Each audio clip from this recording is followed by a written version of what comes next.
Comité permanent des affaires étrangères et du Welcome to meeting number 6 of the meeting of the Standing Committee on Foreign Affairs and International Development to study the vulnerabilities created and exacerbated by COVID-19 in crisis and conflict-affected areas. Today's meeting is taking place in a hybrid format, and it's also the second meeting as part of a House of Commons pilot project for webinars. As a reminder, staff will be non-active participants only and can therefore only view the meeting in gallery view. A reminder that photos and screenshots are prohibited. J'aimerais remercier nos témoins de nous aider avec ce projet pilote. J'espère que vous aurez une bonne expérience. I would like to thank our witnesses for helping us with this pilot project, and I hope you have a good experience. When they are not speaking, and address all comments through the chair. When you have 30 seconds left in your questioning or your speaking time, I will signal you with this yellow sheet of paper. Interpretation is available through the globe icon on the bottom of your screen. Maintenant, j'aimerais souhaiter la bienvenue à nos témoins. Now I'd like to welcome our witnesses from the first panel. We have with us here panel Barbara Grantham and Maxime Michel. From CARE Canada, from Doctors Without Borders, we have Jason Nickerson, Humanitarian Affairs Advisor, and Joe Bellivoy. Canadian Red Cross, Conrad Sauvé, President and Chief Executive Officer, as well as Elsie Lemon, Senior Director, Global Programs. I will ask you to open the discussion this afternoon with a 5-minute round of prepared remarks. Thank you so much.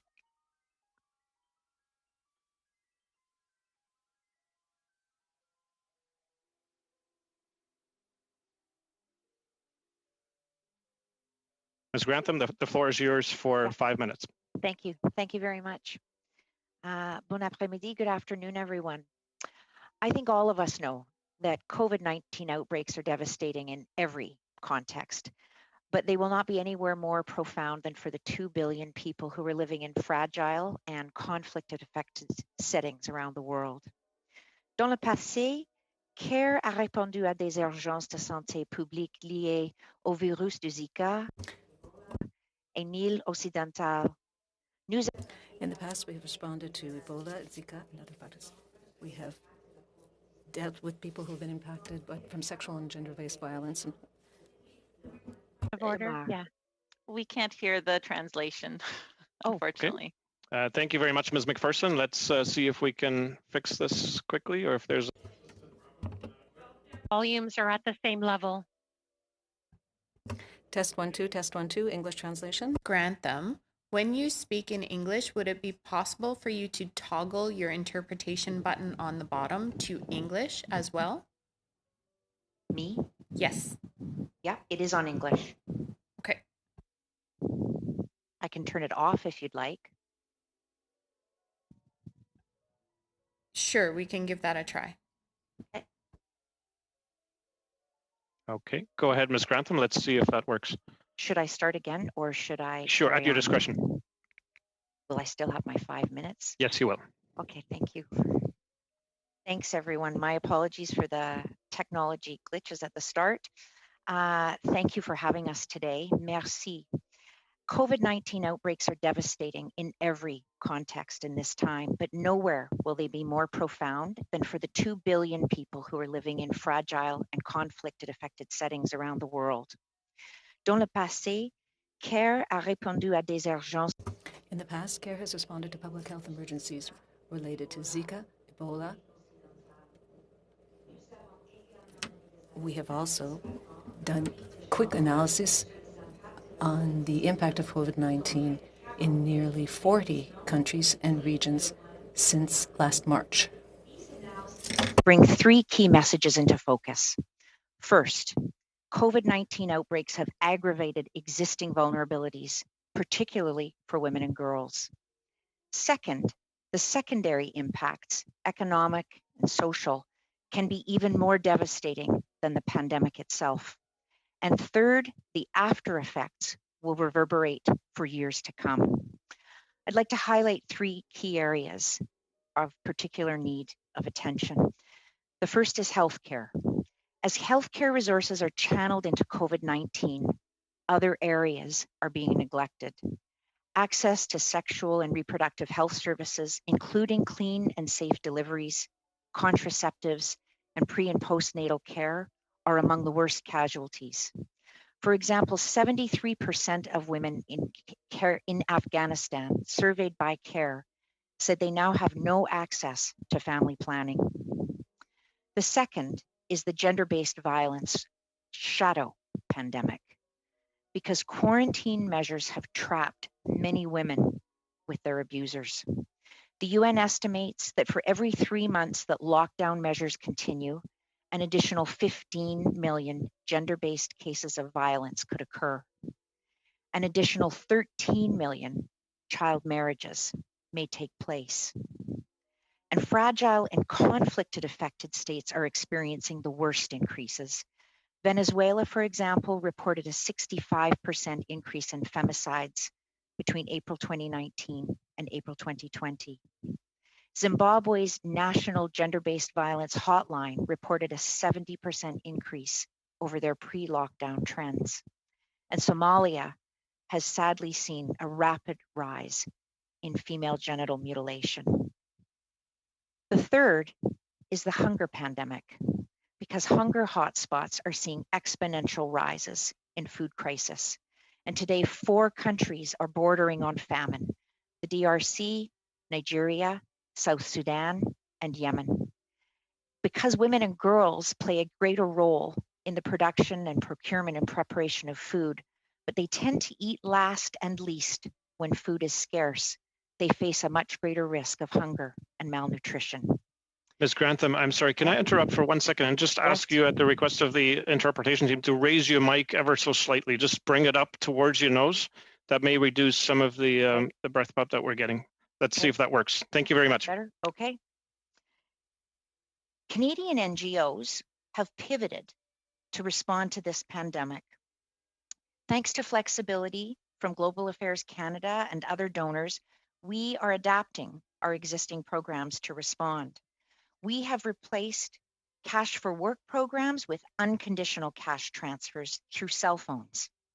We're providing soap vouchers and more hand washing stations. And we're changing how we distribute supplies to ensure safe physical distancing.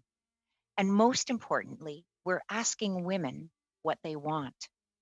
The South Sudanese refugees that we are working with in Uganda are now making new income by selling us masks. We give these masks to survivors of gender-based violence and to women with high-risk pregnancies so that they can safely access the support that they need.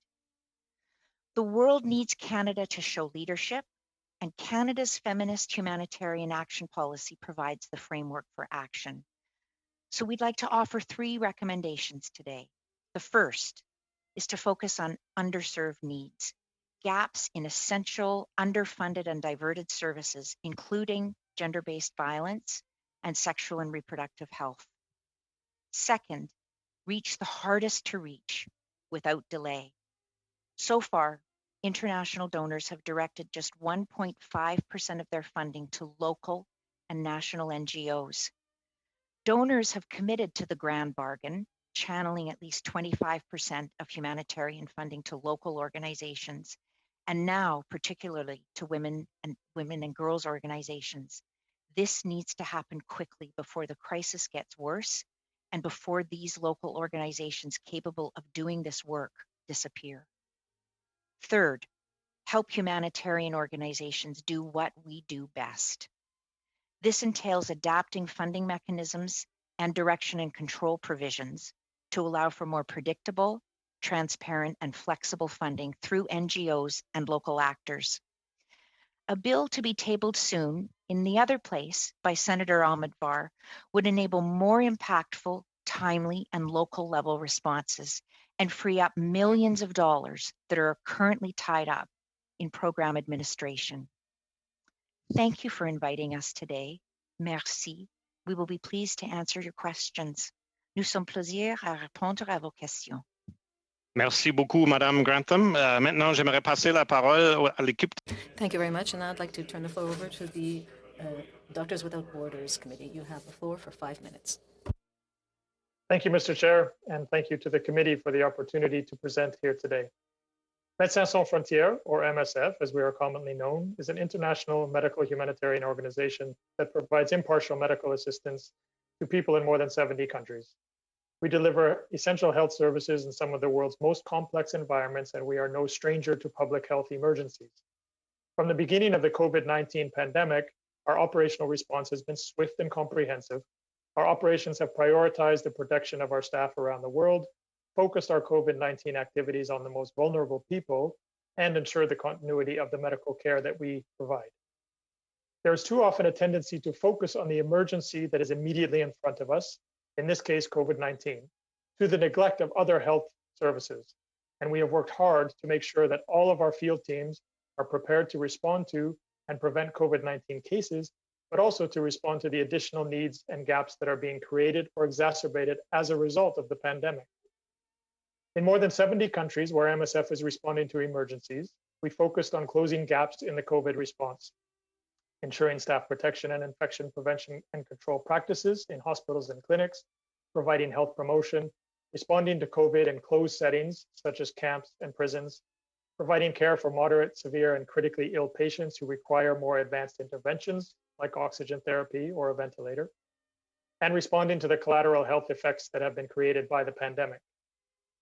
I want to focus on these collateral effects because they often take place outside of the full view of the pandemic. A significant lesson from the West African Ebola outbreak of 2014 to 2016 is that the biggest threat to women's and girls' lives was not the Ebola virus, but the shutdown of routine health services and people's fear of going to health facilities where they could get infected. Thousands more lives were lost when safe delivery, neonatal, and family planning services became inaccessible due to the outbreak. And right now, we are witnessing the same dynamic on a much larger scale.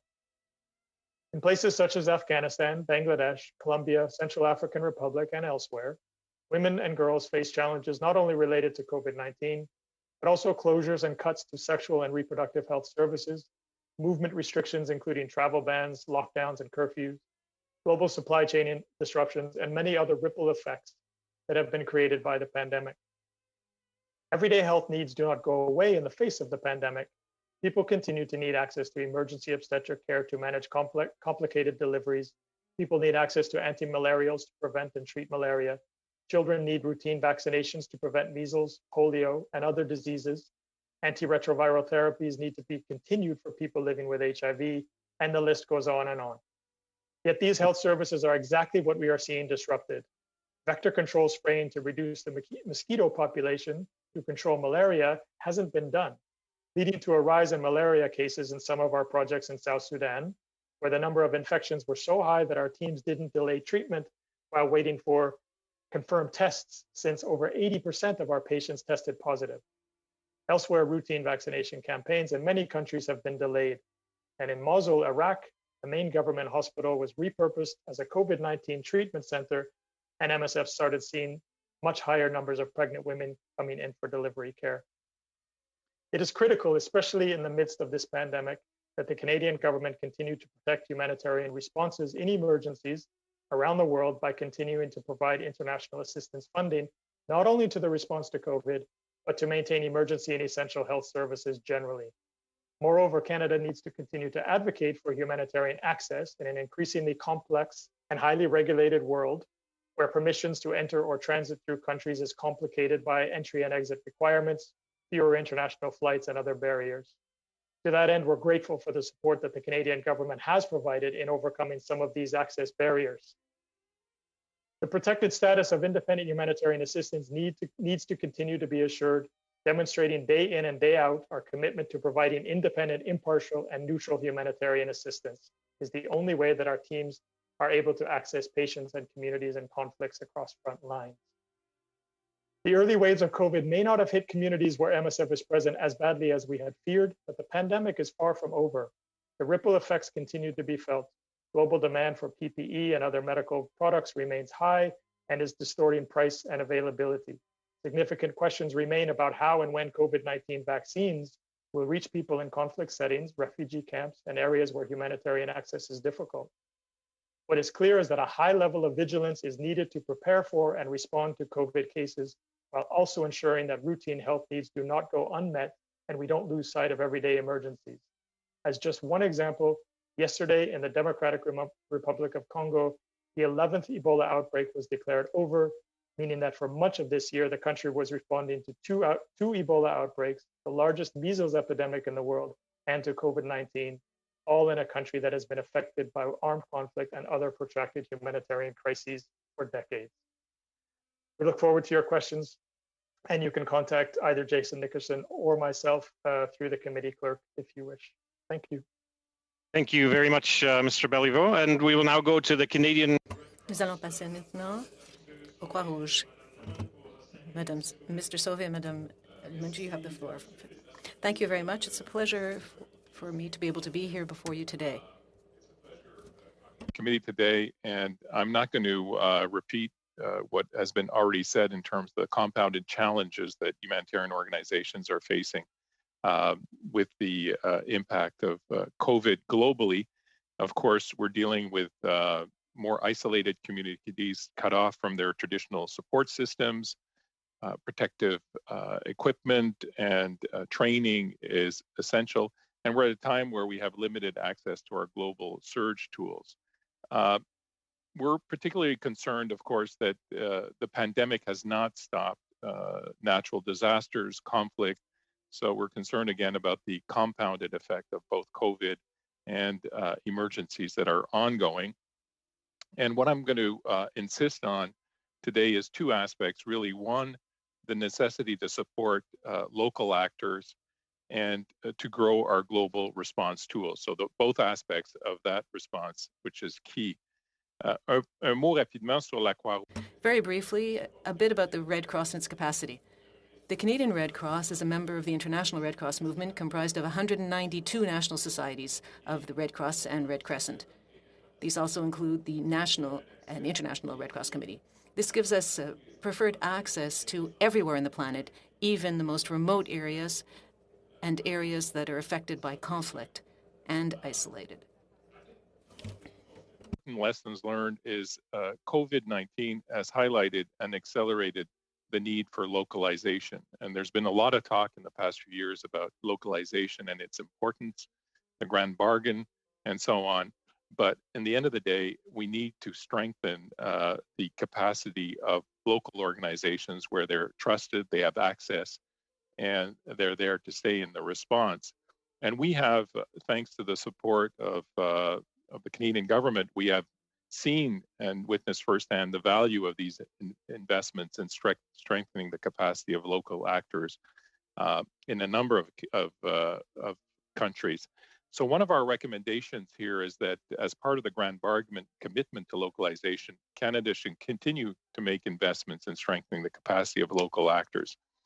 And when I say this, Mr. Chair, I think one of our challenges is that when we know the value of local capacity, we know that the response needs to be local, but the funding mechanisms don't recognize that. It's either an emergency or it's development, but building the capacity of a local Red Cross is not an area that's covered, so it's an essential part. La deuxième partie de l'intervention. The second part of our intervention deals with the importance of intervention mechanisms at a global level. Thanks to the Government of Canada's support, the Canadian Red Cross has been able to intervene in over 55 countries with our mobile intervention teams and our field hospitals. We have been able to intervene in cases of cholera and Ebola. And we are currently intervening in over 150 long-term care institutions in Canada. We have been taking care of Canadians in quarantine. I'd also like to thank MSF, Doctors Without Borders, who have supported us for Canadians in quarantine. And this is thanks to the expertise that we developed internationally. So the need for intervention on an emergency basis and to support local structures is going to continue in future years. So our recommendations is that Canada continue to invest in intervention capacity and to strengthen the capacity of our mobile hospitals and our presence and ability to intervene in these cases. We know that unfortunately the epidemics and potential pandemics the pandemic was predicted in some ways, predictable. We know we're going into an environment of more challenges related to disruptive climate events as well as epidemics. And so the need is to look at the tools we have and the importance, again, of strengthening and investing in our local capacity are key.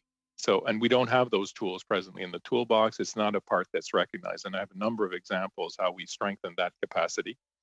And the second part, of course, is our surge. So on that, we'll be there, Mr. Chair, to answer questions with my colleague. Merci beaucoup, Monsieur Sauvé. Thank you very much, Mr. Sauvé. These are 6-minute questions by 4 members of the committee, and the first of these goes to Mr. Morantz, please. Well, thank you, Mr. Chair, and I want to thank all of you for being here today under what we recognize as being very difficult circumstances. And I'm impressed by the consistency with all of your presentations over essentially the collateral vulnerabilities that you're dealing with while the focus is on the pandemic. And I think that's a message that really is very important for this committee to consider. So thank you for that. I did want to start with Mr. Beliveau just about vaccines. Just a week ago, your organization released a statement, a press release calling on governments to make the COVID-19 vaccine licensing agreements public, noting these agreements remained cloaked in secrecy despite unprecedented levels of public funding. To what extent, if at all, is your organization concerned that these licensing agreements with pharmaceutical companies could complicate efforts to deliver COVID-19 vaccines to vulnerable populations in developing countries? Thanks a lot for that question, and we have the expert on that with us here today, Jason Nickerson. So I'm going to have him answer that. Sure. Great, thanks very much for the question. Yeah, I mean, since the beginning of the pandemic, we've been pushing for greater transparency in these licensing agreements, and there's a number of reasons behind that.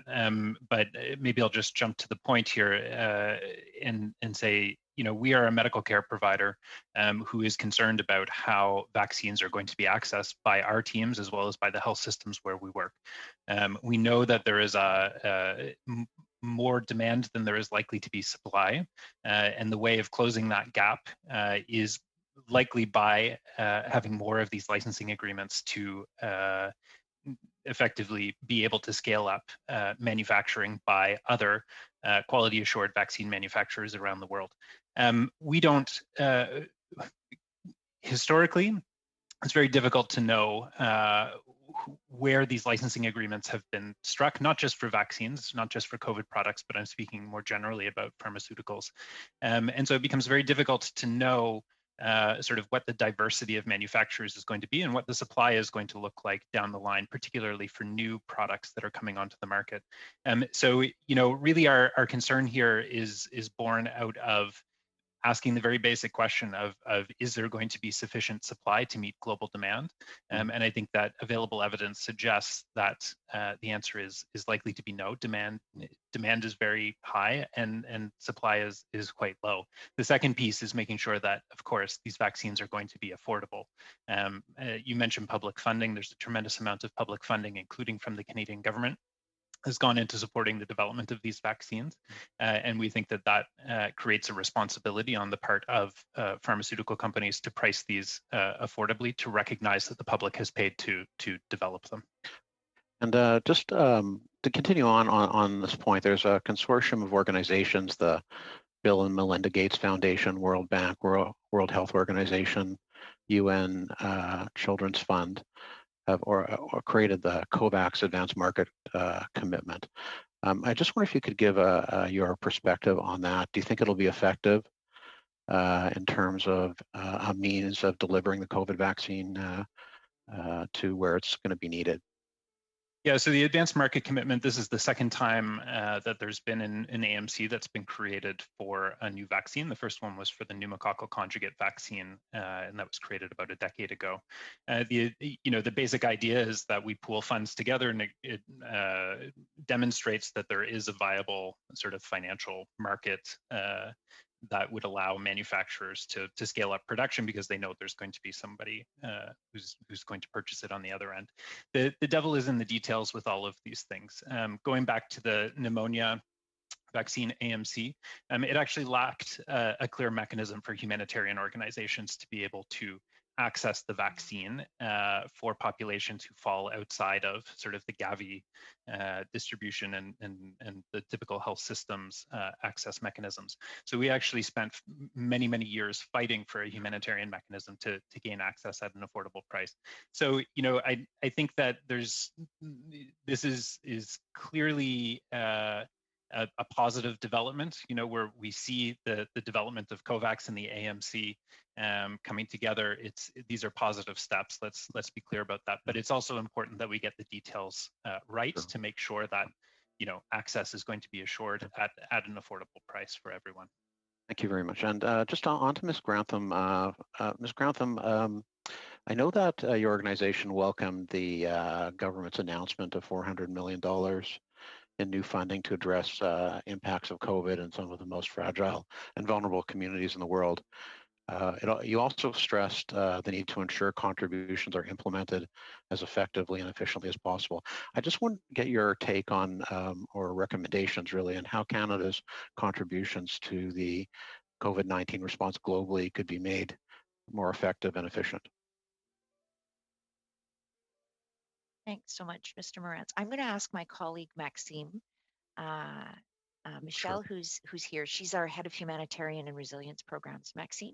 Just very briefly, please. Hi, thanks so much. I think, Marty, I think as you said, we welcome that announcement and we really want to make sure that those funds can get dispersed this year.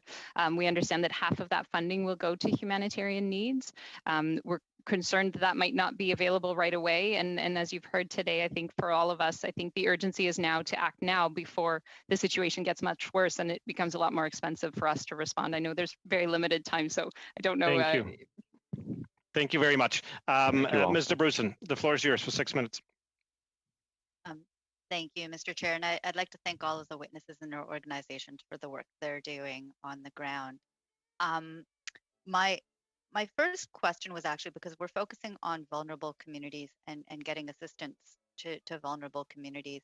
And I was wondering if there have been any particular challenges in reaching members of the LGBTQ2 communities across different needs-based communities, and if you have any suggestions as to how we can best reach these communities.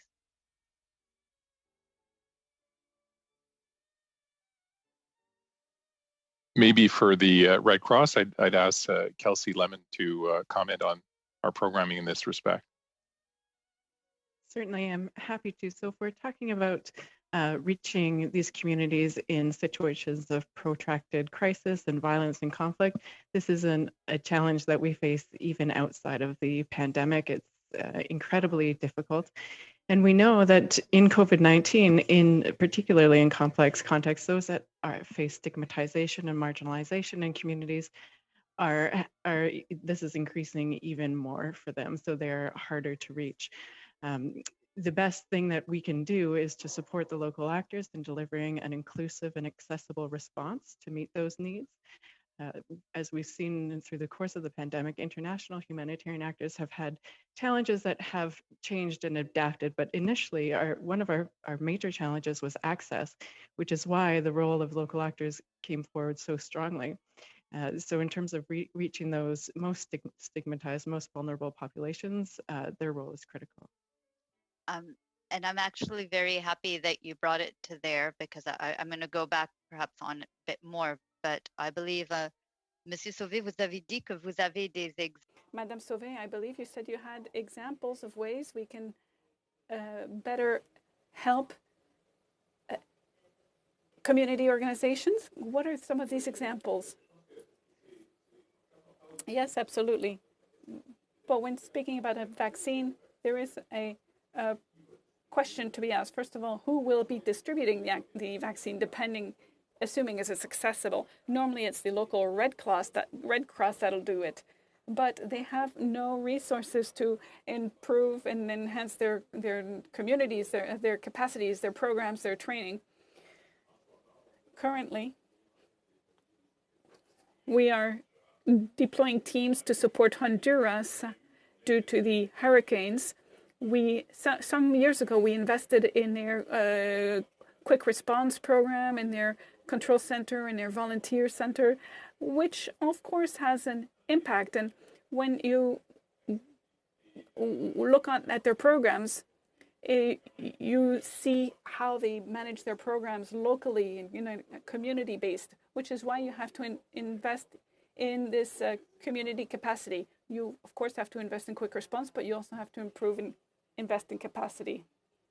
So if you look at what we're doing as a country, if we had dedicated funds that were managed and distributed by organizations like yours, would that work? Or should we try to reach communities directly? How would it work? No, we always work through local organizations. But right now, we're going by program, and we do not know if these organizations are necessarily able to work with us. We need to improve their capacity, but that takes time and money, and the interventions are ever more complex. So it seems that we always get money for either short-term emergency or for long-term development, but not for capacity building. And it's all about organizations' capacity, their structure, their training. It takes a while to implement an organizational culture that will be sustainable, that recognizes people from the different communities. All this takes time, and it's part of their organization. It's not a program-specific approach. It's an organizational approach. It's more longer term. Of building local community capacity. And I was wondering if you had any suggestions about how we can best do that. If you look at our country's programs, for example, what can we do to make sure that we strengthen that local capacity building? And I guess the other part that would have that is, do you think that that could have a gendered impact on the ground as well?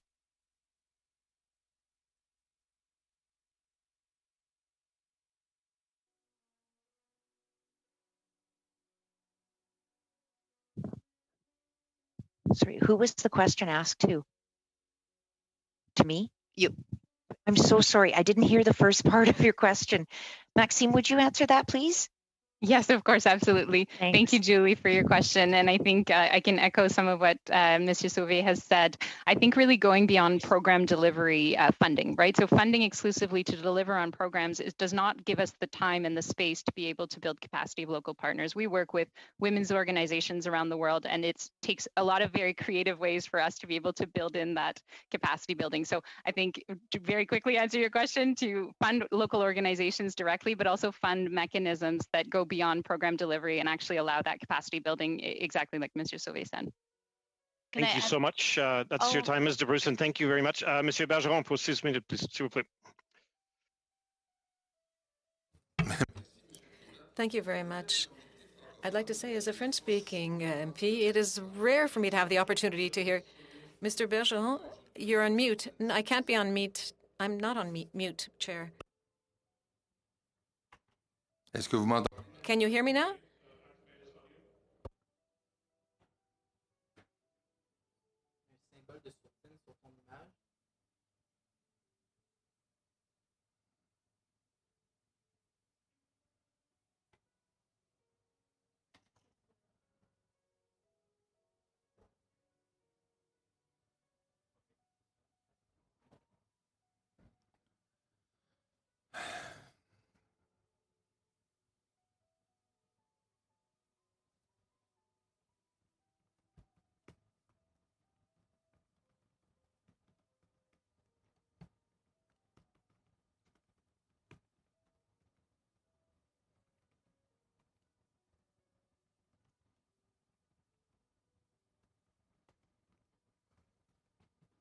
Mr. Chair, it should be good to...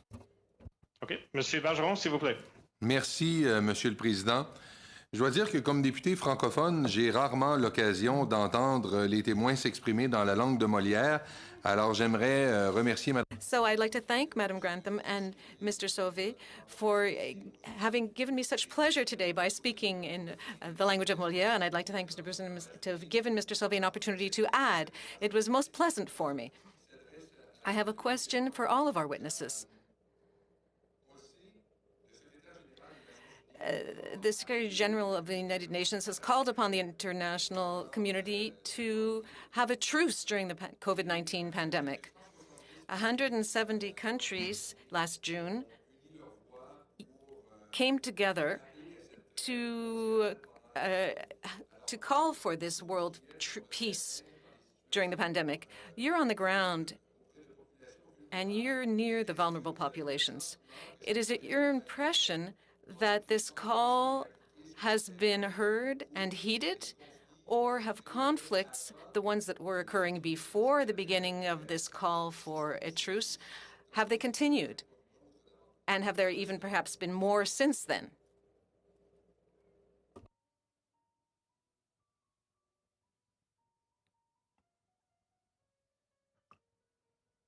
Peut-être que vous permettez. Well, perhaps I could respond. It's an important question. But what you see, I think, unfortunately, is that conflicts have continued. And of course, COVID has emphasized the intervention issues, because in addition to the natural disasters and conflicts, sometimes these are interrelated, and then you add the pandemic on top of all of this. Unfortunately, the needs continue to persist, and perhaps if I may repeat what I have already said, we realize that we are currently in a context in which events are recurring frequently. We should stop being firemen putting out fires. The idea is to build fire stations. I think there was an example, I think, that strikes the imagination. We've all witnessed in 2004 what happened with the tsunami in Indonesia and the international response. Well, a tsunami occurred a few years ago again in Indonesia, and they took care of 90% of the response. They had built their own capacity, and they were very specific in terms of who they needed to help and how. And Kenya was the same. They built their capacity. So we have to look at how countries can reorganize and how we can assist them differently so that they can build their own resilience and local resilience and capacity, so that we're not always called upon to put out fires. We should be building fire stations. Perhaps I could continue? I think this is a very good point and observation. I think that anything that has to do with local capacity is so important. In Uganda, we have programming with South Sudanese refugees. I'd encourage you to look at what happens locally. When organizations, international organizations, couldn't provide their services because of COVID, the communities themselves pitched in. So we had groups of women who came to assist the victims of violence in their communities, and they were trying to resolve the conflicts. So when we talk about local capacity, yes, we're talking about organizations which can intervene. We're talking about partnerships with organizations such as our own. But what we really want is to get back to the local level and to be sure that things are already in place so that communities can respond to a crisis such as this one. And if I may, just to compliment, and pardon me for not continuing in the language of Molière. Certainly such statements are welcome in terms of our experience on the ground. We absolutely cannot say that there's any sort of difference, let's say, in the level of conflict that is causing crises around the world. And maybe I'll use the question as an occasion to speak to one particular aspect, one particular angle of our humanitarian assistance, which is migration and people seeking asylum. We don't see any sort of slowdown in terms of the people on the move who are fleeing violent and conflict-ridden situations, but on the contrary are seeing much more challenges in people getting across borders in order to seek asylum in countries. We see, one of the most glaring examples is the closure of the American border to refugees coming north since March. The Canadian government also at its border has made it significantly more difficult for asylum seekers to cross in. But we see this pattern around the world where people are getting stuck in camps and in very difficult situations because they cannot get across borders to seek asylum. Je vous remercie. Je vois qu'il me... Thank you. Thank you. I see that there's very little time left to me, and unfortunately I can't transfer this time to my next time slot. I'll ask a few quick questions. Quickly, Mr. Sauvé, thank you, because I did want to address that issue of local capacity. Your organization draws a link between natural catastrophes and COVID-19. Now, we've heard a lot in the media about how it's important to take advantage of this crisis. Well, if you take advantage is the word we use for COVID-19, but to use it as an opportunity to think about strategies to overcome the climate crisis. Could you say a few words about this? I know that you don't have much time, but perhaps you could do this during the next time it's my turn, or perhaps in responding to another colleague. Very quickly. Well, I can't really answer quickly, but what you have to recognize is that epidemics and pandemics are cyclical. We had Ebola, we had cholera. It's not just responding to them. We have to think about how we can organize ourselves to deal in the future. And yes, are we intersecting on animals' domains? Is this connected? Well, I think this is being demonstrated, but we're in a cycle. So we can't simply respond to what's happening, but to prepare ourselves for a new reality. Thank you very much, Mr. Sauvé. And yes, we're talking about preparing for the future. Thank you, Chair. Thank you very much. Madame McPherson, 6 minutes. Thank you so much, Mr. Chair. And I want to thank all the witnesses who are joining us today. I have to just say, listening to all three organizations speak about the way that they've been able to pivot, the way that they've been able to respond so strongly to the COVID-19 pandemic makes me extremely proud of our Canadian civil society organizations. And also, of course, very worried, because I do hear the concern in all of your voices of the impact of COVID-19 now, but also into the future. So I do share that concern with you. The first question I thought I would ask is with regards to Care Canada, and just to follow up on my colleague from the Conservatives who had talked a little bit about that additional $400 million in international development funding that was allocated in 2020. The worry, the concern that would not all get out the door and be dispersed this fiscal year. First of all, has Care Canada received any of that funding? And I guess that's the very first question. That's an easy one. No, we have not. So if you were to be able to get that funding before the end of the fiscal year, could you talk a little bit more about the humanitarian response that you'd be able to do with those funds? Sure. I think we would work very quickly. We'd be able to pivot very, very quickly with some of the concept notes that we already have in the pipeline to do some pretty life-saving and transformative work with just even some top up from that 400 million.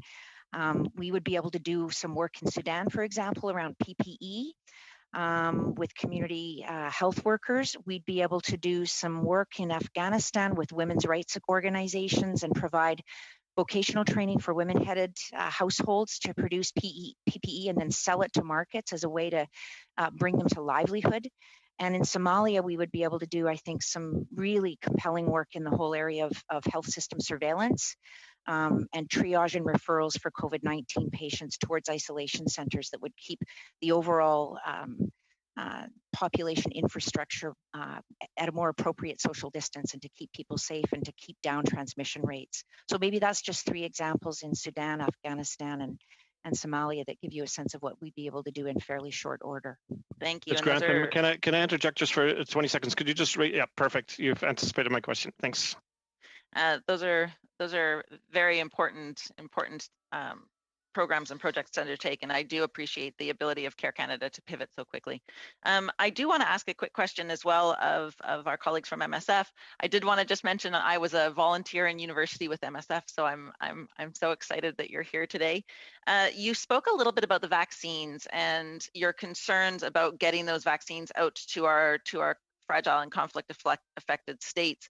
We know that Canada's put $550-ish million into the COVAX fund, and that's good. We also know, however, that it is vastly underfunded, and that if there is not a more larger concerted effort, we're looking at an increased mortality of around 30%. conceivably 2 to 3 years before some countries and some regions of conflict-affected countries get the vaccine. Could you talk about what you would like to see Canada's contribution look like? What a perfect Canadian response would be? Yeah, absolutely. So maybe I'll come back to my earlier comments of saying that with all of these initiatives, the devil is in the details. You know, I mentioned the example of the pneumococcal conjugate vaccine in the previous AMC, and just to give you a sense of what that looks like, the vaccine in that instance was available at the lowest global price was $3.10 per dose, and you need 3 doses to confer immunity. Because humanitarians did not have a specific humanitarian mechanism to access it, when we wanted to access it to vaccinate 5,000 refugee children in Greece, we were charged a price of $68.10 per dose. So that's your gap. So you know, funding of COVAX is absolutely essential. This is the international mechanism that we're looking at for procuring vaccines for low and middle income countries. I think that we need to have a conversation around, again, how humanitarian organizations are going to access it. It's a bit difficult to plan down the road because we don't actually know what vaccines we're talking about specifically, and that introduces questions of cold chain, vaccination strategies, that sort of thing. There's a big conversation to be had once we know more specifically what we're talking about. But I think that it's really important that Canada not only be a donor to COVAX, but to contribute and to continue to contribute, because there certainly is a lot of energy going into this, making sure that this is being designed and being implemented to be guided by principles of equitable, affordable access. So again, coming back to the issues of transparency, let's be transparent about, you know, what is the not-for-profit price that's being put forward. Let's make sure that we're getting a good deal, and that you know, doses are being sourced and procured as quick as possible and as affordably as possible. So just to be clear, then, would you like to see? I'm assuming that you would like to see an equal contribution to our global vaccine response as to our domestic vaccine response. So would that mean you would like to see more funds from the Canadian government going towards COVAX? Yeah, I mean, I think that's certainly one option. I mean, we're talking about funding in 2020, or COVAX is talking about funding in 2021. So I think it's absolutely going to be important. And there's a conversation to be had as well about, you know, Canada has procured a large number of vaccine doses, and I think that there's probably an opportunity there to really have a conversation about, you know, if there is a surplus. We need 10 times the service. Yeah. Thank you very much, Ms. McPherson, Mr. Nickerson. We'll have to leave it there. Colleagues, we're 10 minutes away from our hard stop at 4:30. We do have a second panel that needs to be sound checked. That leaves us, if we're disciplined on time, 2 5-minute rounds, the first of which goes to Mr. Diot for 5 minutes, please. Thank you very much, and thanks for all the good work that you all do. It's absolutely vital, especially in the kind of times that we're having right now. And on that note, I'm just wondering, what particular countries are most in need of help from Canada due to COVID? It's kind of, I guess, whoever wants to lead off with an observation on that is free to do so. And I'm wondering if you can give a concrete example of what kind of specific help they would need.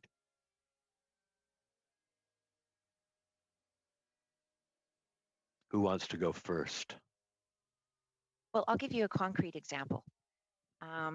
I was on the phone this morning for a good chunk of time, actually, with a woman named Ruth, who works for CARE in Cox's Bazar in Bangladesh.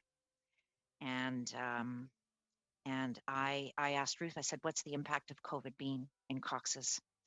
And she said, the impact of COVID on the reality of, she runs the gender-based violence and the gender emergencies programs for CARE in Cox's Bazar. She oversees 152 staff.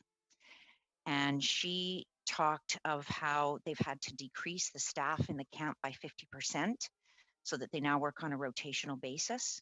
She talked about the horrific increase in cases of gender-based violence, particularly intimate partner violence, because of the restriction of movements. She shared with me the increase in child marriages as a coping mechanism for families because of the loss of livelihood, and they need the child marriage in order to meet a dowry requirement.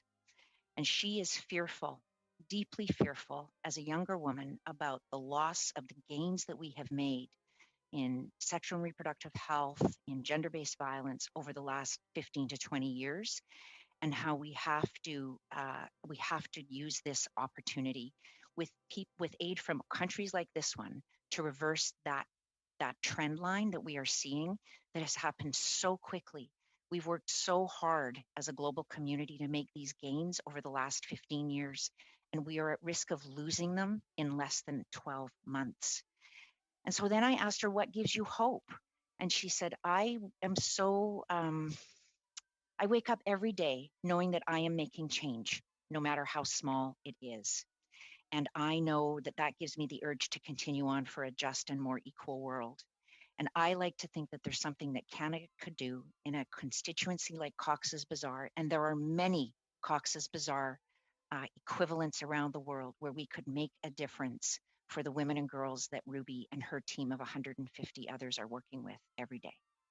That's excellent. Well, just while we've got you here, my riding of Edmonton Griesbach has a really vibrant Canadian Somali community, and I believe, Ms. Grantham, you said that there's been a spike in female genital mutilation.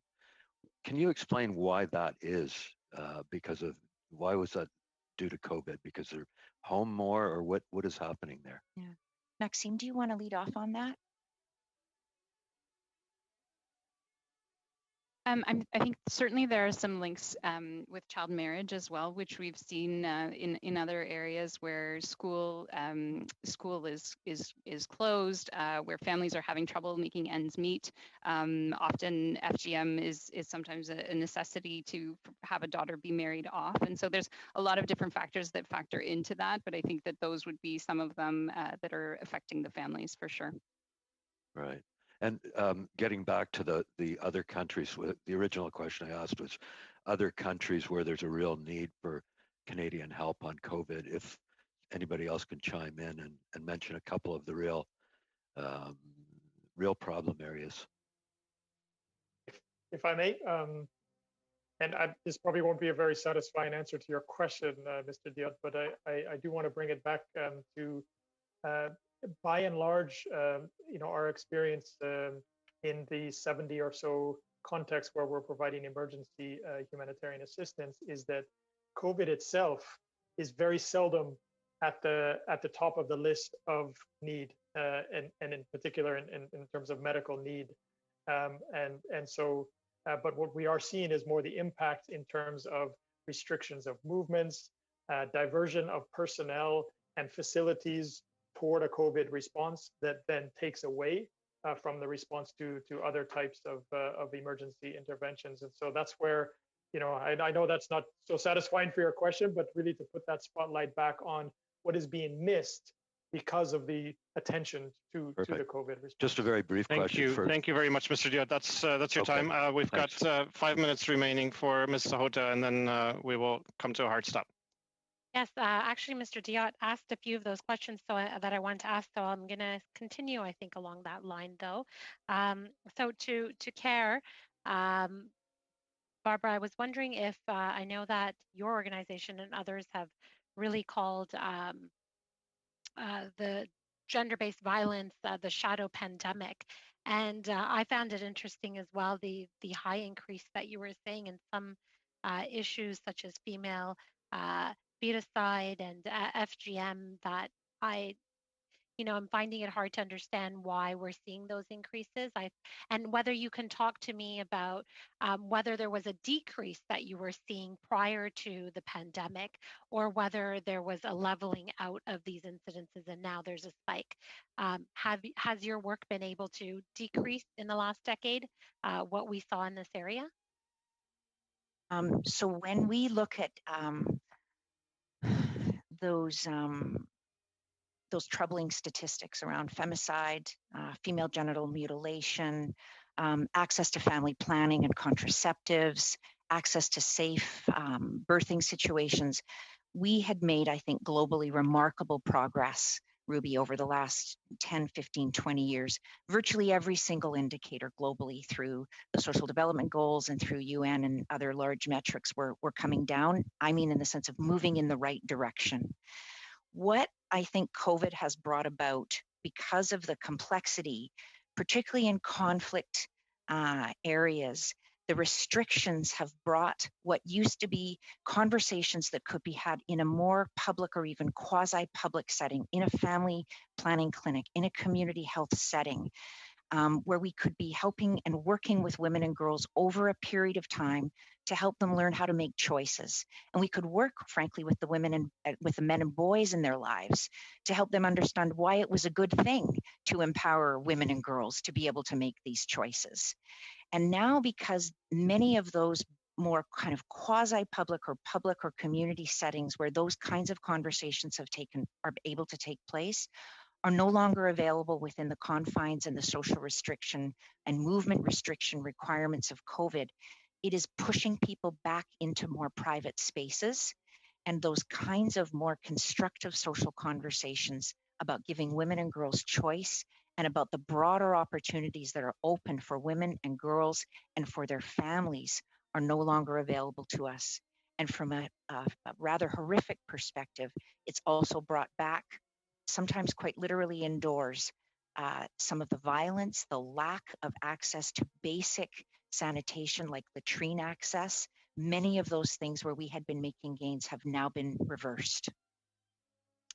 Okay, I wanted to get your input a little bit about, I like the analogy that was used earlier about building fire stations rather than putting out the fires yourself each time. What can you describe a little bit more about, the work that you've done or intend on doing that is essentially providing them the resources there themselves to deal with some of these types of situations? Because now you're saying you're not able to provide the same types of supports or education. So how do you instill in a community or society the organizations on the ground, the people on the ground to be able to do that work when you're not there? And just a brief answer, please. Is this to the Red Cross, I think, because the fire station you're talking? Well, any of them really, but I was asking CARE because I liked your analogy and I wanted to see how what kind of response I could get from Barbara. Sure. I think I'm going to really mirror what my colleagues from the Red Cross have said. Our job, quite frankly, over time in any country, in any context, is to work ourselves out of a job there. Our job is to build local infrastructure, local capacity, local leadership capabilities, so that over time we leave a social infrastructure and a community infrastructure of leadership that can carry out long after we've been there. We can call that a fire station. We can call that whatever we want. And there's no question that from the perspective of care, communities are better, the world is better when women lead too. And so our particular focus is on the notion of lifting up and building women's capacity for leadership so that when we do leave, we've left a community and we've helped to build a community that is resilient and that has gender equality and gives women and girls and the men and boys in their lives the opportunity to thrive in the longer term. Thank you. Thank you very much, Ms. Grantham, and thank you for ending us on such a positive and forward-looking note. I'd like to thank on behalf of the committee all our witnesses this afternoon for their testimony and more importantly for their service in so many difficult areas around the world. Thank you for your expertise and for being with us today. We will let you disembark the ship and Madam Clerk, we will suspend to empanel our second panel and resume shortly. Thank you so much.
witnesses to the committee. Nous souhaitons la bienvenue. We'd like to welcome the Honorable Bob Rae, Ambassador and Permanent Representative of Canada to the United Nations in New York. Secretary General for Humanitarian Affairs and Emergency Relief Coordinator, United Nations Office for the Coordination of Humanitarian Affairs, and David Beasley, Executive Director of the World Food Programme. And just before we start, on behalf of the committee, I would like to congratulate Mr. Beasley and the entire WFP team on being awarded the 2020 Nobel Peace Prize. This prize was awarded to WFP. Yes, a round of applause, please. The prize was awarded to WFP for its efforts to combat hunger, for its contribution to bettering conditions for peace and conflict-affected areas, and for acting as a driving force in efforts to prevent the use of hunger as a weapon of war and conflict. Congratulations, sir, to you and your team. Ambassador Rae, we will start things with you, turning the floor over to you for 5 minutes of prepared remarks, please, and welcome. Thank you, Chair, and thank you, members of the committee, for giving me today this opportunity to speak to you about Canada's humanitarian response to COVID-19. I would also like to thank our earlier presenters, and it was my pleasure to have heard them today. I'd like to thank you for your devotion and for your interventions. Mr. Beasley, Mr. Lowcock with us. I've had the pleasure of meeting them both virtually and talking with them, and their insights on the magnitude and severity of the impacts of COVID-19 are unparalleled. Warm congratulations to David and the WFP for being awarded the Nobel Peace Prize. You gave great cheer and comfort to a great many people, Mr. Beasley, with not only winning it, but the way in which you won it and how you received the award. I know the official ceremony is coming, but I just wanted to throw that in. Depuis le 11 février, Since February the 11th, the Prime Minister, Minister Gould, and other government representatives have announced assistance of over $1.1 billion to assist developing countries in their response to the effects of the pandemic and to support recovery and resilience while the pandemic is continuing to ravage the countries. Placed a particular focus on reaching the most marginalized and the most vulnerable who've been disproportionately affected, such as women and children. All this comes, of course, on top of significant annual investments in international and humanitarian assistance, much of which has been redirected in a flexible manner to respond to the most immediate needs that are stemming from the pandemic. Where possible, we've also expedited scheduled payments to allow partners to more quickly respond, as we did with the UN agencies such as UNICEF. As the United Nations Secretary General reminds us, and I'm quoting from him, I think it's a good sentence, solidarity is self-interest. As long as individuals are vulnerable to COVID-19 anywhere, there is a risk to populations everywhere. Equitable, timely, and affordable access to testing, to treatment, and vaccines is critical for controlling and ending this pandemic. The Prime Minister demonstrated Canada's commitment to such access by announcing $440 million to the COVAX facility, an advanced market commitment on the 25th of September, with half of these funds supporting the procurement of vaccine doses in developing countries. Of course, the need is only increasing. In my recent report to the Prime Minister, I recommended that Canada allocate additional resources to the global COVID-19 response. I have not changed my opinion on that. This has happened throughout the pandemic as information on needs and gaps has emerged. We saw it again on September 29th, 2020, when an additional $400 million in funding to support the response was announced.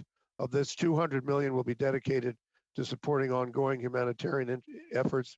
As I expect Mr. Lowcock and Mr. Beasley will underscore, this funding is very much needed, and more will be needed in the time ahead. As you will undoubtedly hear over the course of your study, this health crisis has exacerbated a humanitarian emergency, which has the potential in some countries to become a famine.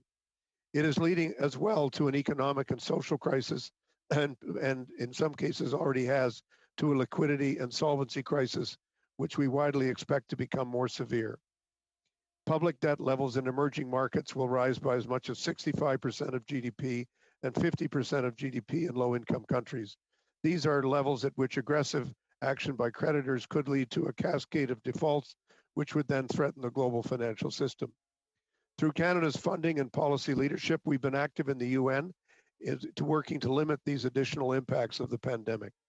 The Financing for Development Initiative, which has been co-chaired by Canada, Jamaica, the UN Secretariat, has worked to develop over 200 policy recommendations on how to overcome and build back better from the social and economic impacts of COVID-19. This will include investments to deal with climate change, both from a mitigation and adaptation perspective, as well as significant partnerships with the private sector. Because just as it is with vaccines, solidarity with low-income and small island states is actually in Canada's economic self-interest.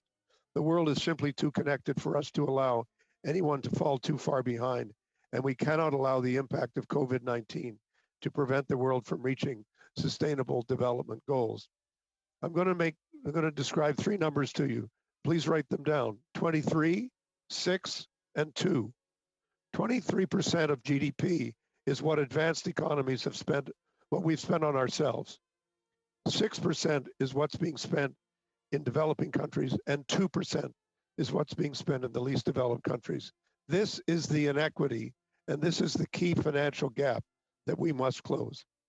Just as the world's advanced economies have been forced to do more than we would have ever thought conceivable last year at this time, we now have a duty not to let the world economy slide into depression and hundreds of millions of people fall back into deep poverty. My short time at the UN, although I must say time has gone very quickly since I got here, has only served to reinforce to me that Canada, we can't fix this alone as Canadians. We have to do it in partnership with a number of other countries, but neither can we shrink from our responsibilities, which I can assure you will only grow. Responsibilities to Canadians, of course, but also to the international community. We're all bound up in this together. I'm happy to answer your questions at the time available. Thank you. Ambassador Ray, thank you so much for your remarks. Our next speaker is Mark Wilcox. Sir, the floor is yours for 5 minutes. Merci beaucoup. Bonjour tout le monde. Hello, everybody. Thank you, Mr. Chairman. And I'm really pleased to have the opportunity to talk to you all today. Really, a lot of what I want to do is amplify what Ambassador Ray has just said so compellingly. And I hope it's not inappropriate for me to congratulate you on being so well represented by your team, led by the ambassador here at the United Nations in New York, where I'm speaking to you from. It has been a year full of unpleasant surprises. The virus itself caught us by surprise, but I think a lot of people have been surprised by the severity of the global recession it's caused. I don't think it's surprising that that recession has hit hardest in the 50 or so countries where 100 million people already only survive because of the help they get from organizations like David's and mine. But I think some people have been surprised by the speed with which the damage has been done.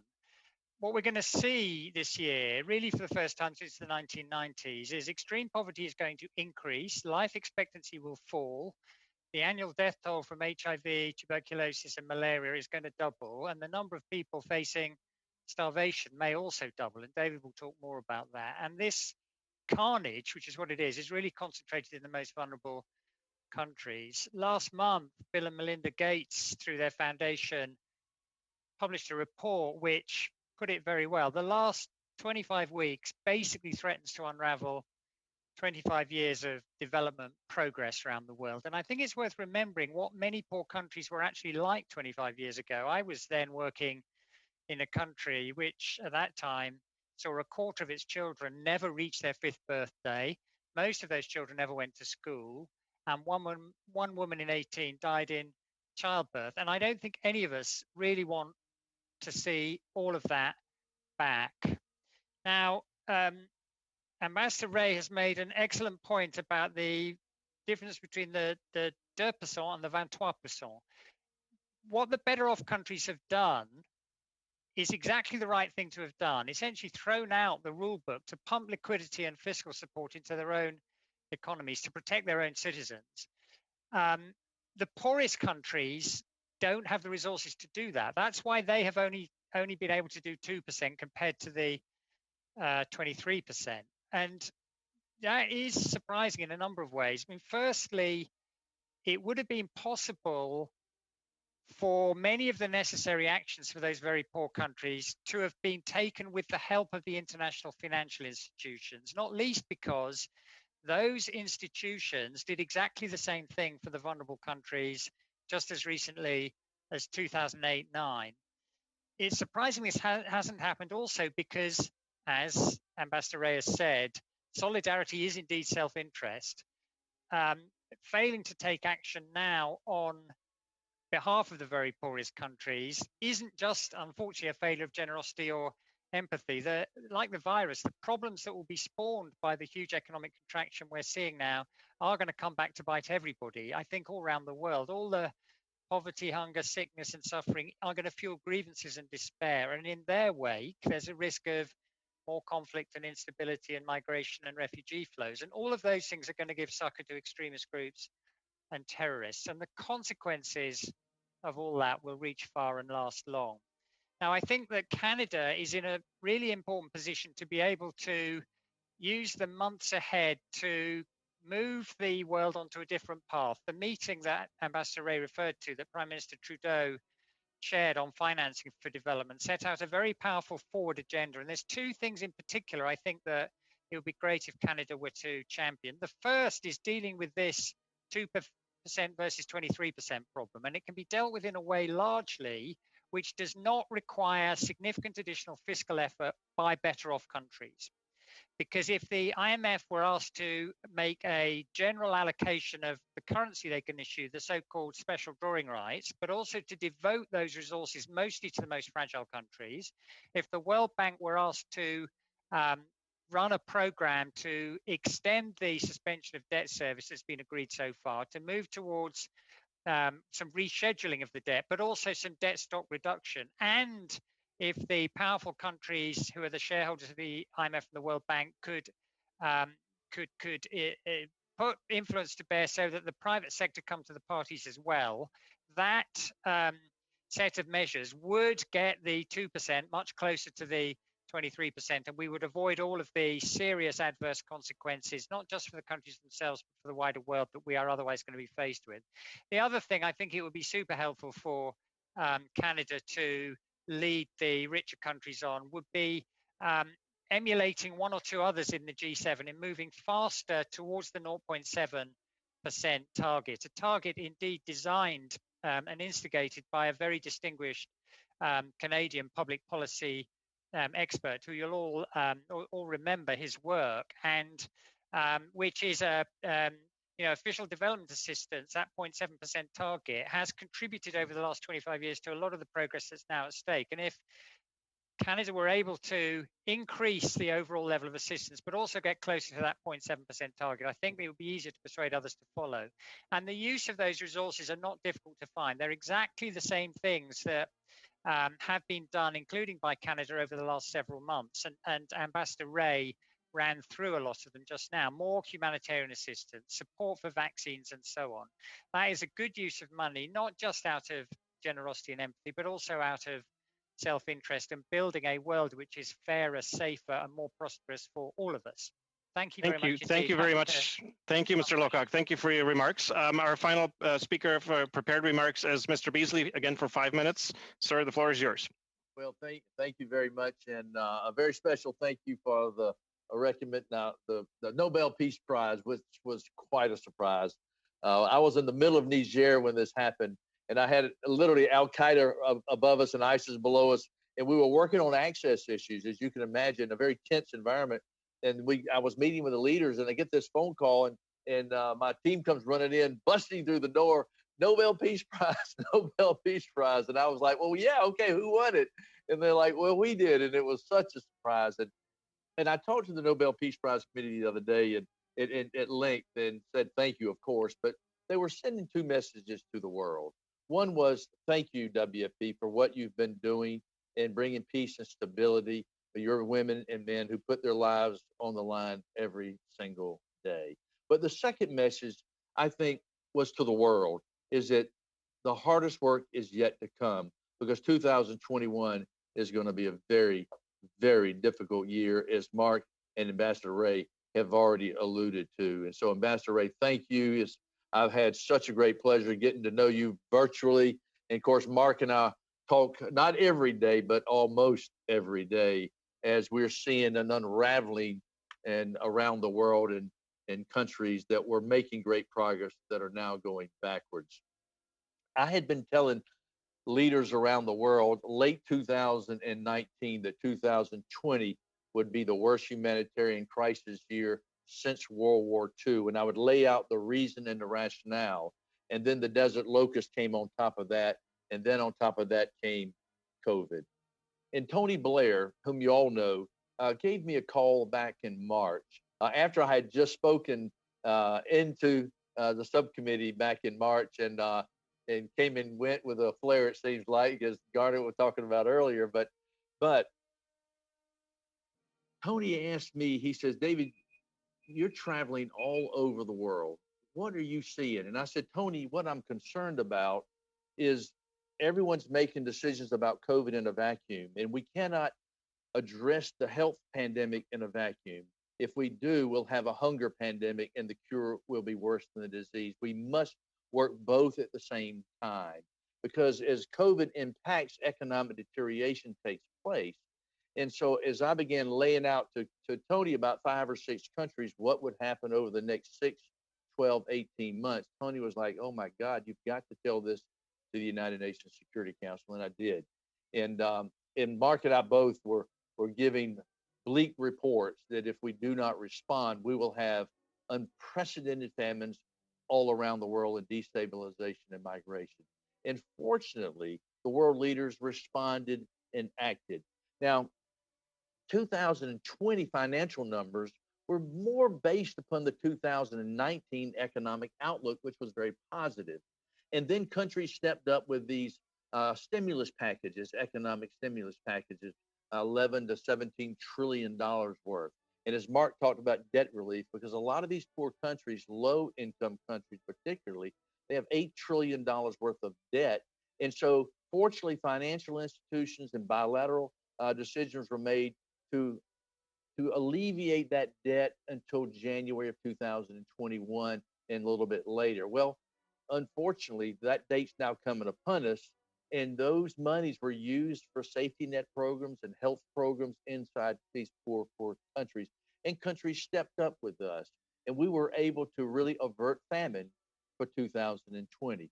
Now, the good news, when you look at the fact that 200 years ago, 95% of the people on earth were in extreme poverty.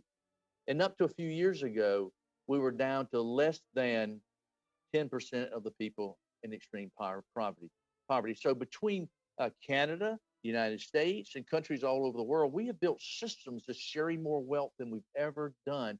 Yet, try telling that to the 10% that aren't experiencing the system. So how do we improve the system?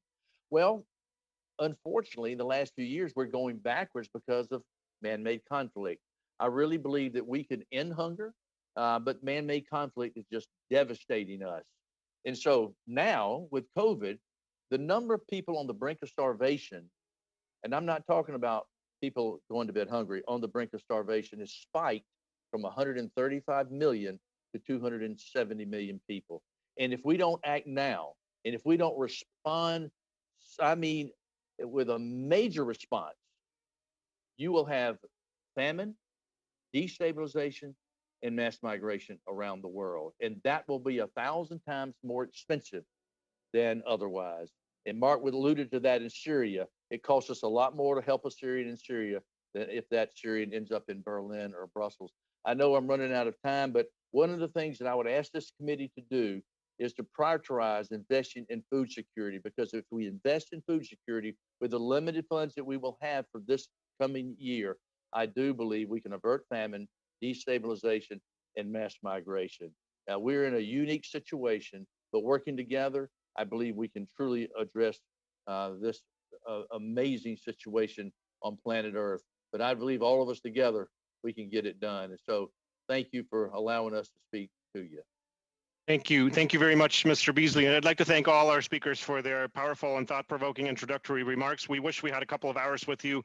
We have slightly more than half an hour.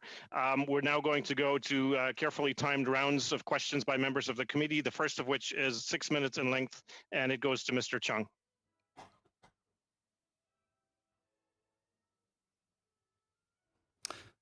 Thank you, Mr. Chair. Thank you, Mr. Beasley and Mr. Lowcock, for your opening remarks. Mr. Chair, I'd like to direct my questions and comments to Ambassador Ray. Good to see you, Ambassador Ray. Congratulations on your new appointment as Canada's ambassador to the United Nations. I hope you and Arlene are both doing well. Carrie and I pass along our regards to both of you. Thank you very much. The status of statehood is an important element in the global response to COVID-19. We've seen this recently at the World Health Organization regarding the status of Taiwan's participation in the World Health Organization. We know that the Palestinians are not full members of the WHO, and we've also seen it recently where Canada opposed a resolution at the WHO that singled out Israel for different treatment. So it's in that context that I would like to ask you today about today's vote at the United Nations and your subsequent speech. You mentioned in your speech that you do not agree with some of the elements of the preamble to the resolution that was voted on. What particular elements do you not support? Well, I think that it's more, Michael, thank you for the question. And I want to stress that any comments that I made today at the United Nations were made in a statement that is a statement of the Government of Canada. So your questions would be equally well placed to your counterpart in Parliament, as well as to me. My point was that many of the references in the preamble to previous decisions of the International Court of Justice or to other issues are not necessarily helpful in getting us to the table and getting us to a resolution of it. I think the view of the government in the end was this year, as it was last year, that it was important for Canada to join with, I think this year was 162 other member states of the United Nations in indicating that we supported the right of self-determination of the Palestinian people, which is a right that is contained in the Charter. The self-determination of peoples has been an important right expressed in the Charter, and also that we all needed to work hard to establish the security of and the status of having a Palestinian state in side by side, living in peace and security with Israel, because I think it's the view of most people, I would say, that it's very difficult to imagine how we're going to get to a greater degree of stability and security in the Middle East unless we have a resolution or steps towards a resolution of the conflict between the Palestinians and the government of Israel. I have to say that I noticed your tweet yesterday, which I thought was very positive. I think that the efforts that have been made by the Palestinians to re-engage with the Israelis will make a big difference in terms of providing greater stability to people living in the Palestinian Authority. And I think that's the right direction for us to go. I have Ambassador Ray, I have a more specific question about the element of the motion that Canada voted for today. The resolution stresses the need to respect and preserve the territorial unity, contiguity, and integrity of all of the occupied territories. Now, as you know, point of order, Mr. Chair. We're on a specific study at the moment about vulnerable people and the impact of COVID, and I let this begin thinking that it might be going in a direction about the impact of COVID, but it certainly does not seem to be. So I would perhaps see if we can direct our colleague to go back to the study area. Mr. Chair, with respect, the status of statehood is an important element in the global fight against COVID-19. In fact, the issue of statehood has been a significant topic of discussion with respect to a number of communities around the world who do not have that recognition and who therefore are not able to fully participate in multilateral organizations such as the United Nations, such as the World Health Organization. So I do think these questions are extremely relevant. Mr. Chong, thank you very much, and Mr. Bruce, and also for your point of order. The committee very clearly agreed for this particular segment of a study that includes 4 different segments to focus on life-saving humanitarian assistance in countries that are the target of UN humanitarian work or appeals. And in your introductory phrasing of the question, you were careful to link it to this particular study. If you could continue to do that to keep it relevant to our work, I will allow the questioning to continue. Thank you, Mr. Chair. Just briefly, Ambassador Ray, the motion today that Canada supported talks about the contiguity of all the Palestinian territories. As you know, Canada recognizes 4 occupied territories, those being the West Bank, the Gaza Strip, the Golan Heights, and East Jerusalem. Is it the government's position that these territories should be contiguous to each other? Again, Mr. Chung, I would like you to relate that to the topic at hand. Mr. Ray is free to answer that, but I would want us to be very concise with respect to this particular theme of the committee study. No, I'm not avoiding the question, but I do think, Michael, that this is an impossible subject to discuss in 2 or 3 minutes. You happen to have here at the committee 2 individuals who have an extraordinary knowledge of a world crisis that is taking place at the moment. And I would encourage I'm not afraid to answer any questions, but I think it would be far more appropriate for you to be focusing questions to those 2 individuals who I think have got a lot to contribute to the committee's understanding of the current international situation.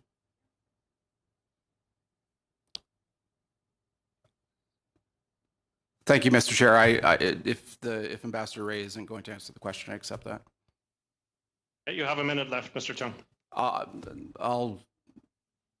have nothing further to add until a subsequent round. Thank you. Okay. Thank you very much. We will go to the next round of 6 minutes, which goes to Mr. Fonseca.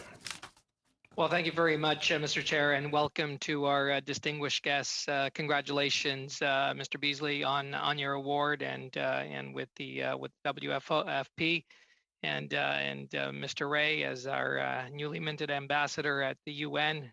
Congratulations and welcome, Mr. Lowcock. I want to refocus our questions on what we're here for, and that's to talk about COVID-19 and the humanitarian crisis around the world and the impacts of COVID-19. Mr. Ray or Ambassador Ray, you've previously spoken at a subcommittee of this committee. And when you came as our special envoy on humanitarian issues and refugees, and that committee, you talked about the abysmal conditions facing refugees in camps like in Bangladesh and Myanmar. So I'd like to know how COVID-19 is being addressed in similar camps around the world today, if you have some insight. That question would be very, very well placed to Mr. Beasley and Sir Mark. I think I would just say that the evidence is pretty overwhelming that the camps are being affected seriously by the impact of COVID. Some of it is frankly underestimated because we can't necessarily collect the kind of data that we should be able to collect. But the conditions that one would expect to see in a lockdown where kids can't go to school, there's serious impacts on women, as some of your previous witnesses talked about. The impact on women and children is very serious. And it's having an effect not only on people's health care, but also on people's education and ability to make a living. And these are all the circumstances which are very hard hit, which is what we mean when we say the people who are vulnerable are being affected more seriously than anybody else. Mr. Lowcock or Mr. Beasley, if you'd like to add to what Mr. Ambassador Ray has just said. Well, just to give a few examples of what Ambassador Ray has just said, I was speaking this morning to a group of people in Burkina Faso who'd been forced to flee their homes at gunpoint, basically by terrorist organizations, and are now living in a camp for displaced people, very congested, very little water and sanitation, not much food. These are circumstances in which the virus loves. The virus wants to circulate in circumstances like that. I was speaking to my colleagues working in the Cox's Bazar refugee camp, which David and I visited together in late 2017. Just speaking to them again just a few days ago, you know, this is what the virus likes, these kind of conditions. Now, we don't really know the death toll from COVID-19 in these places because there's such a low level of testing. And because there are many other things that vulnerable people are losing their lives to. But one thing that is striking is that in the midst of all their other problems, people, when you talk to them in these settings, do talk about what an additional impact COVID has made. Both the virus, but also the consequences of the virus, which David and I were both talking about in our introductory remarks. I'm sure David's got things to add. David? Yeah, you know, this is the kind of thing you could talk about for an hour and case by case by case. And when I talk about 135 million people on the brink of starvation to 270, literally we can break that down on a per country basis and why and the impact it's having, not just in refugee camps, but also internally displaced people. And what Mark was also saying about Burkina Faso, just a year ago, when you had over 77,000 people internally displaced, now it's 1.6 million. So when you take already a bad situation with the climate extremes, and then you got terrorist groups, and then comes COVID, and then you have lockdowns, and then you have distribution dynamics taking place because you can't move supplies. You have a quarantine in the city, or a lockdown, or a port that gets shut down, or a distribution point. And let me tell you, I mean, the women and the children take the brunt of all of this. It's impacting everybody, but it impacts them more. And I could really get down to the weeds on this, Yeah, but that's probably enough. That was right great. Now. Thank you very much. And David, I know why you got the award. WFP distributes more than 15 billion rations around the world a year. I know you do it at about 0.61 of a US dollar per ration. I wanted to ask you about that. So increasing the number of rations, distribution, how's that all going through this through this pandemic? And has the cost increased because of the pandemic? Well, it depends on where you're talking about. For example, if we were delivering in Syria war zone, it's more costly to enter into and deliver in a war zone. But because of COVID, you had a lot of for example, the airline industry just shut down pretty much in so many of the places that we deliver to. And so you can imagine for a little while, I was told that we were the world's largest operating airline as we were delivering COVID supplies to all the low and middle income countries around the world. We actually delivered, I think, to 172 countries. And these costs were extremely high, as you can imagine, and cost of delivering food became more expensive. Then you had distribution issues in a lot of different countries. So the price went up. We are the world's largest provider. So we like to buy at scale. We like for our donors to give us money in advance so that we can watch the market, pre-advance, pre-position food, buy it a lot cheaper. We can actually save several $100 million a year if we get the flexibility of advanced funding to watch the market. So just quickly, I just want to jump in, sorry, because I got 2 seconds. So very quickly, have your logistics, your distribution logistics been disrupted by all of this? Yes, but we've worked through it. We've had a lot of difficult scenarios in a lot of different countries, and a lot of time a health minister will make a decision not realizing the impact, and we come in quickly, explain it, and usually we get it worked out, but it's rippling around the globe as we speak, and it's not done yet. The worst is still yet to come in these low and middle income countries, particularly and especially in Africa. Thank you. Thank you very much, Mr. Beasley. La prochaine série de questions sera posée par Merci, Monsieur. Mr. Bergeron, over to you. Thank you, Chair. Thank you to our witnesses. Your Excellency, Mr. Bob Ray, Mr. Beasley, Mr. Lowcock, thank you for being with us here today. You constitute an extremely prestigious panel. Perhaps we ought to have reserved more time for you so that we could perhaps go into greater depth with our questions.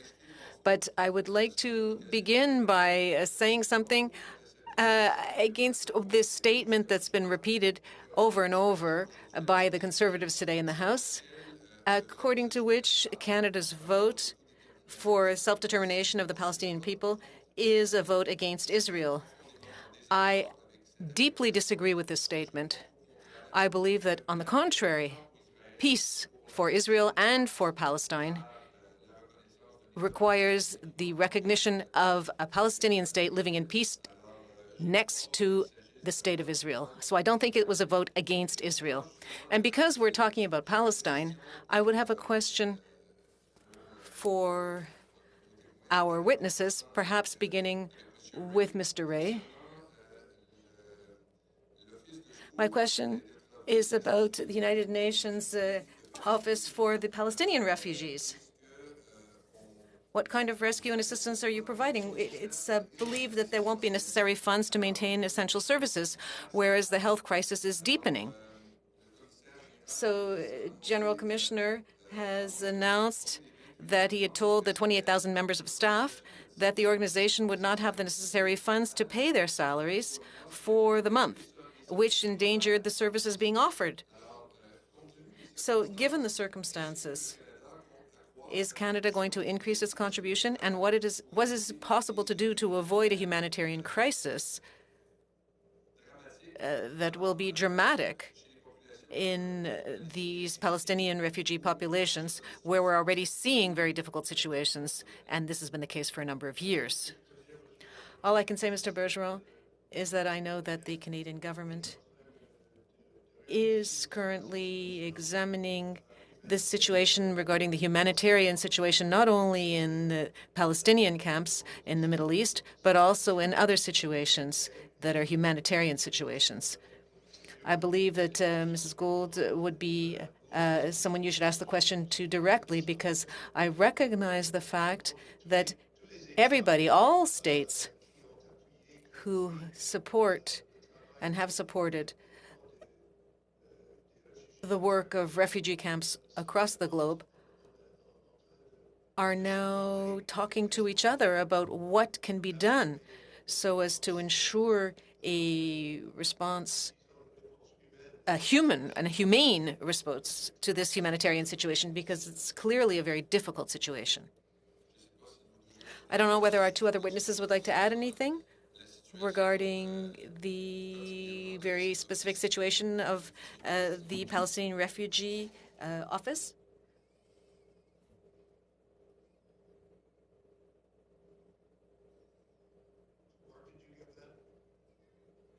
Oh, well, I'm happy just to add a couple of points to what Ambassador Ray has just said. I mean, firstly, obviously, we're not happy to be in a position where we can't pay our own staff, the teachers and the health workers and others who provide these services to Palestinians. And we would be very grateful for any additional support which enables us to keep providing those services to Palestinian citizens. COVID has hit hard in Gaza and in the West Bank, and we've been able to get some assistance in to help with that. But the underlying issues that are still faced in those places are acute, and millions of Palestinians are reliant on services that our refugee and that our Palestinian agency provides. So we're brokenhearted, really, that is now under threat.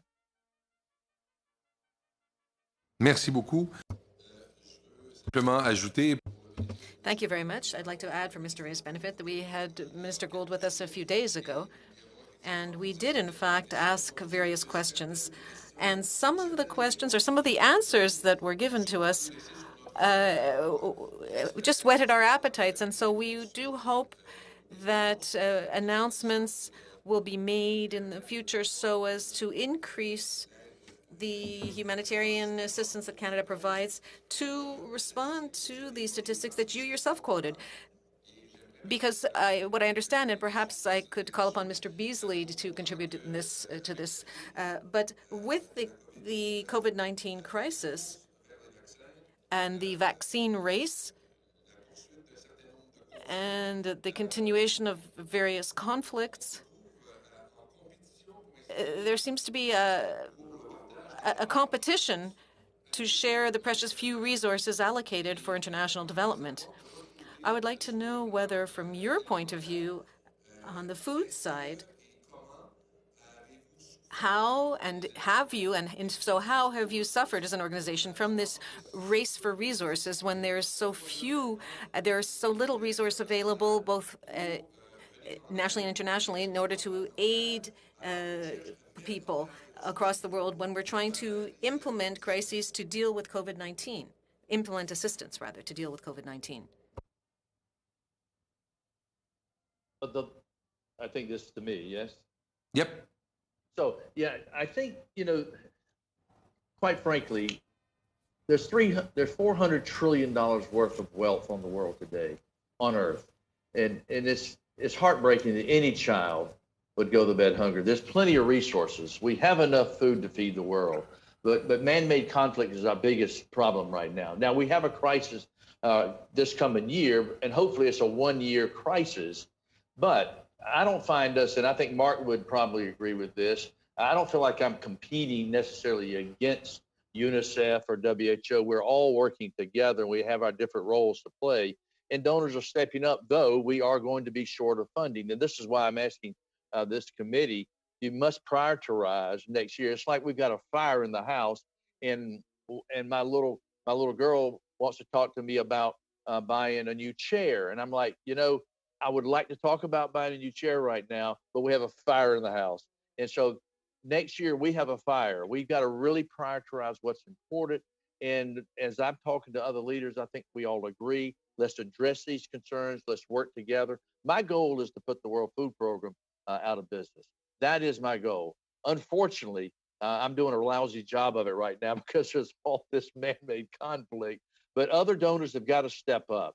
Canada has stepped up. Canada has been there. But there's some of the donors, the Gulf states and other places that really need to step up. And the private sector, especially these billionaires that have made billions during this crisis. They've got to step up. Mr. Beasley, we'll have to leave it there, but maybe we can circle back to this in subsequent questions. The next round goes to Ms. McPherson for 6 minutes again, please.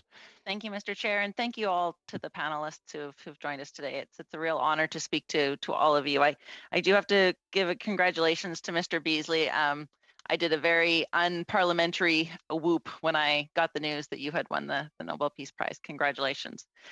My first set of questions, I think, will go to Mr. Ray, if I could. So I've really enjoyed listening to your interventions at the United Nations. I want to congratulate you on your bravery and taking such an important stance.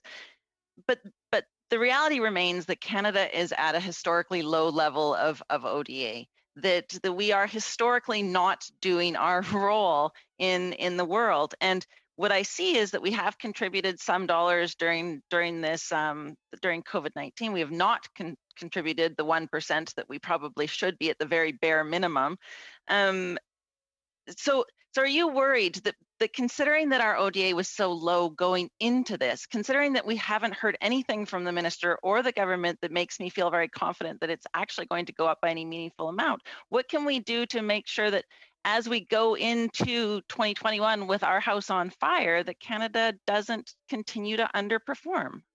Well, I've been very impressed by those countries that have reached a kind of national consensus on the fact that development assistance is, beyond partisanship and should be seen as a foundational principle for their countries. I think that would be great if we could achieve the same level of consensus and understanding about why it's important for us to get our levels of development assistance up. I regret. I mean, I don't mean this as a comment or anything about Parliament, but there are very few questions in Parliament about the amount of development assistance. There's starting to be more now, which is great. I was as I don't know, clear as I could possibly be while still being a special envoy of one particular government, and saying, look, we simply have to do more. And with COVID, I think we can make a very strong case as to why it's not just morally the right thing to do, but it's actually economically and socially the right thing for us to do, because otherwise we are, as Mark and David have said, we're going to have more conflict, we're going to have more migration, we're going to have more refugees. We're just going to go into a downward spiral, which is in nobody's interest. It's not in Canada's self-interest to do this. But I think there has to be real effort, and frankly, I hope your committee can do this. That there can be a consensus in the committee that here are some targets we should be trying to reach. We're not going to help reach the Sustainable Development Goals by 2030 unless we integrate those goals into our own budgeting and what we do as a country. And that's ideally where we should be. That's about as much as I can say, except to assure you that I say this privately to my employer as much as I say it publicly. I really believe we have to get our act together as a country and commit ourselves to taking these steps forward. And I make this case all the time, and I would encourage the whole committee to make this case.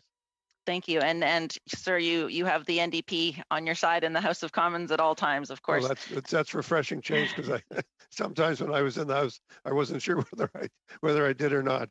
That's a longer story and a longer conversation. But I think it's really important. I think it's really important to try to create greater consensus politically. This should not be an issue that divides Canadians. This should be an issue that unites us. Well, and this brings me up to a question. I mean, one of my dear friends, Doug Roche, who you would know, of course, has commented that 10% of what we spend on military in the world would, of course, give us $190 billion to spend on the Sustainable Development Goals, which is useful. But the question I'm going to ask is actually for Mr. Lowcock. You talked about Canada playing a leadership role. You talked about Canada being the champion for making sure that we're fixing that inequality that Mr. Ray spoke of. But how legitimate do you think that is for us to ask Canada to play that role when Canada is not playing a large enough role within our own aid levels? Do we have the legitimate ability to play that role anymore? Could you comment on that? Well, I think in the world out there, there's no getting away from the fact that if you want your ideas to carry influence and weight, and Canada, there are fantastic ideas coming out of Canada on these issues. I mean, last time I was in fantastic words, perhaps, yeah.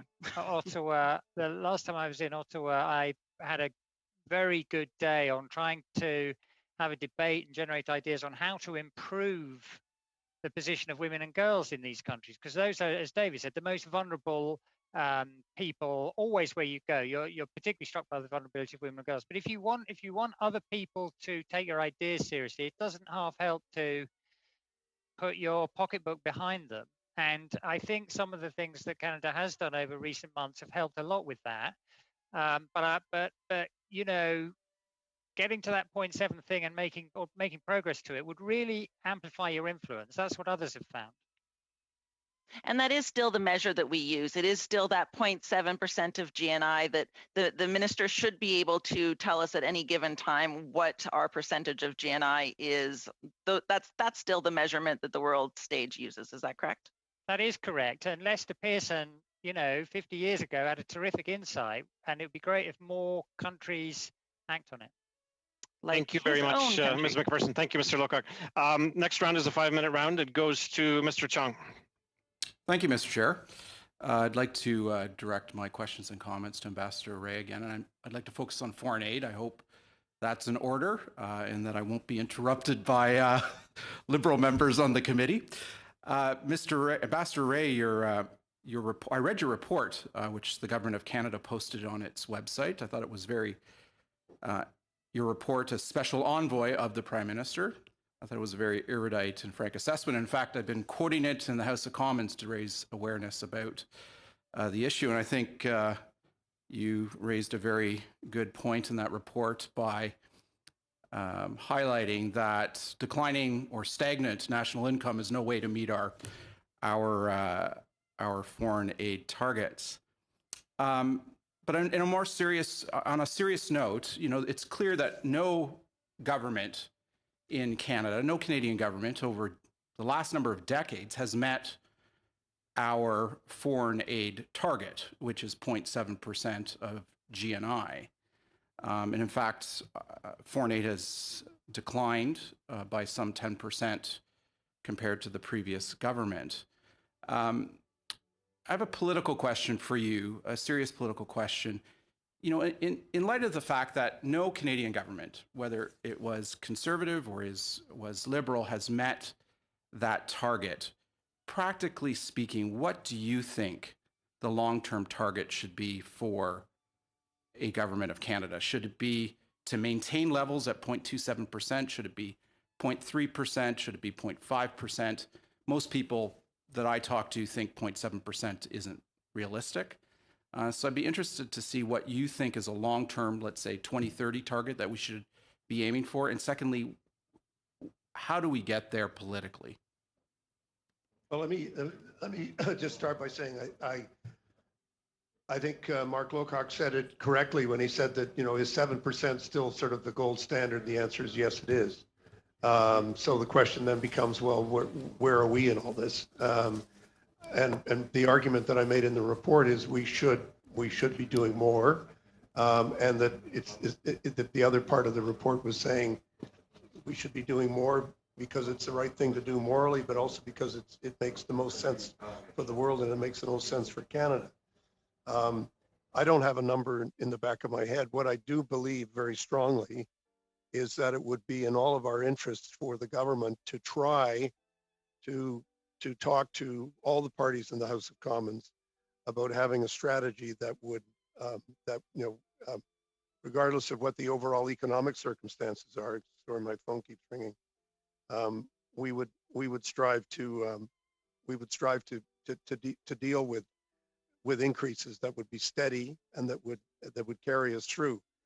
I'm not going to get into a political debate here, but if some parties say, well, we should be cutting foreign assistance by 25%, it becomes a little more difficult to do that.